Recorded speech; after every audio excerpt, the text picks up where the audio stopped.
అలానే శేషరావు, ఇప్పుడు నేను చెప్పేటువంటి న్యూస్ ఖచ్చితంగా ప్రతి తల్లిదండ్రి ఆలకించాల్సినటువంటిది.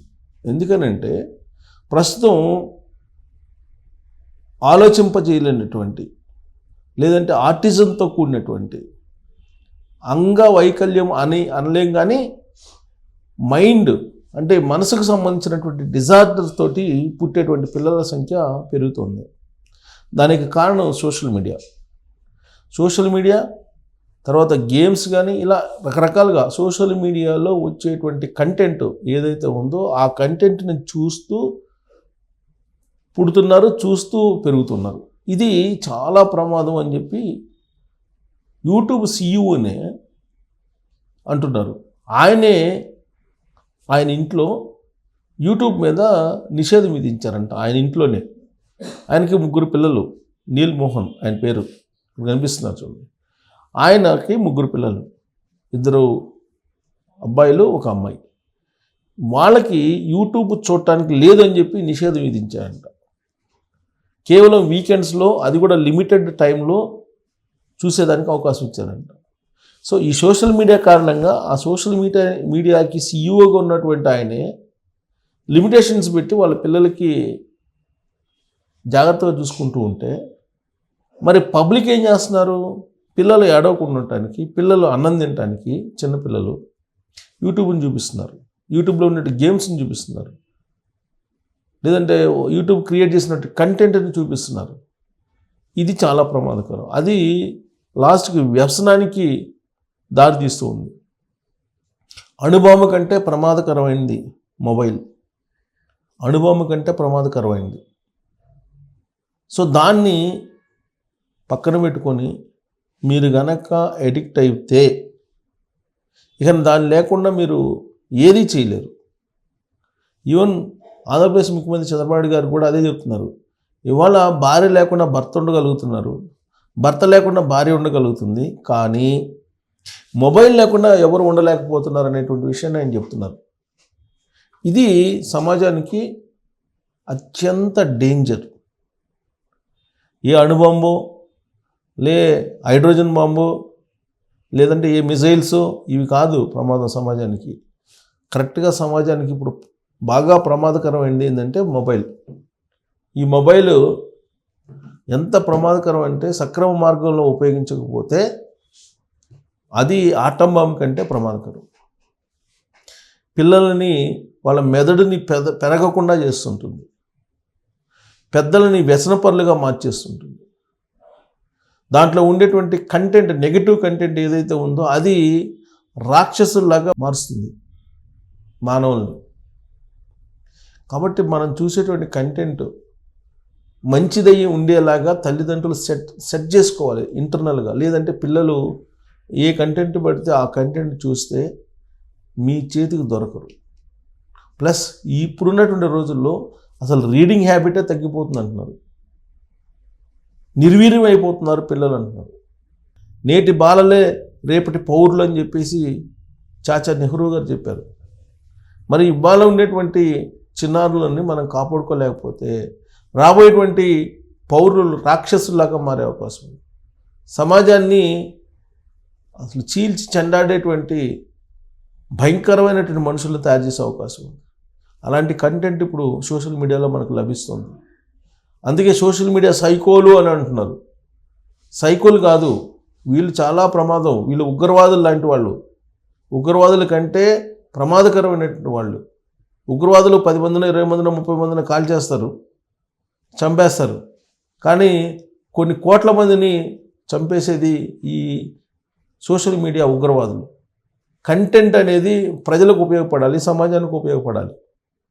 అలా కాకుండా కంటెంట్ ఎవరికి వాళ్ళకి క్రియేట్ చేసుకొని వ్యూస్ కోసమో లేకపోతే డబ్బుల కోసమో ఏదో ఒక రకంగా చేసి దాన్ని సోషల్ మీడియాలో వదులుతున్నారు.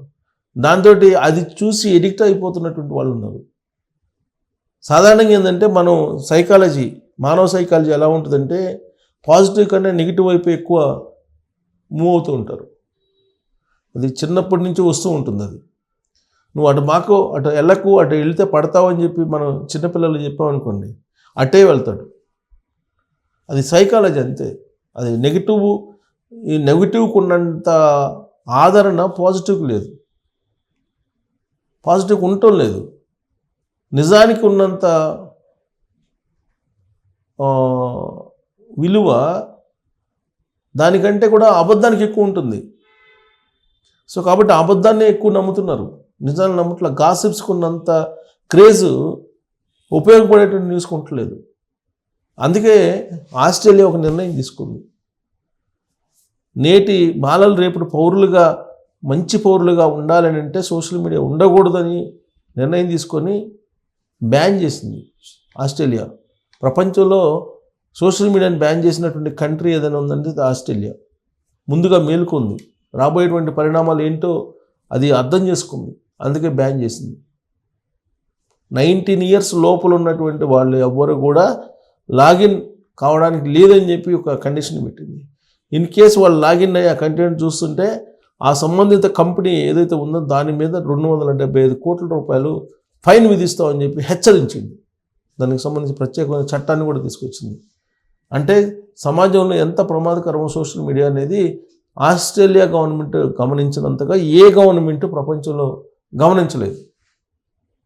ఇప్పుడు భారతదేశం గమనించాలి. ఎందుకంటే సోషల్ మీడియాలో ఎన్ని రకాలుగా నష్టపోతూ ఉన్నారంటే చిన్నపిల్లల దగ్గర నుంచి కాటికి కాలు జాపినటువంటి పెద్దల వరకు సోషల్ మీడియా మీద ఇవాళ డిపెండ్ అయి ఉన్నారు. సోషల్ మీడియాకి బానిసలై ఉన్నారు ఒక రకంగా చెప్పాలంటే.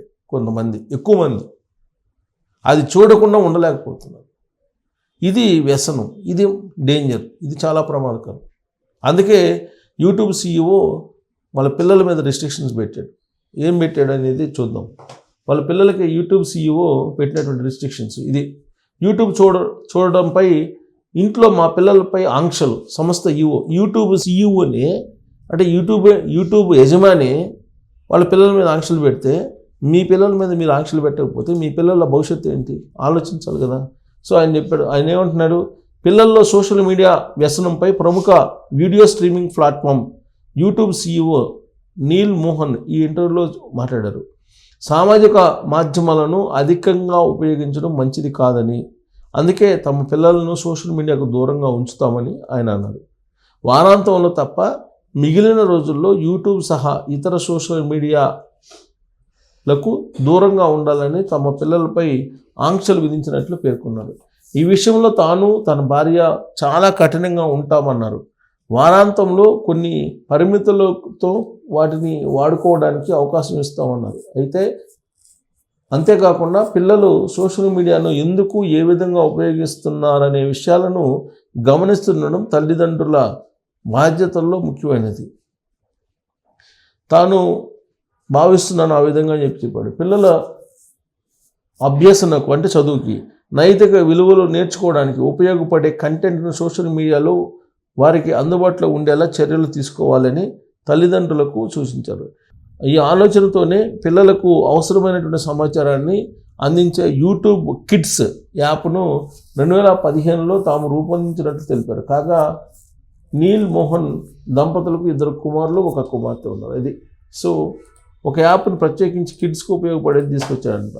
వాళ్ళ పిల్లల మీద ఆంక్షలు పెట్టారంట.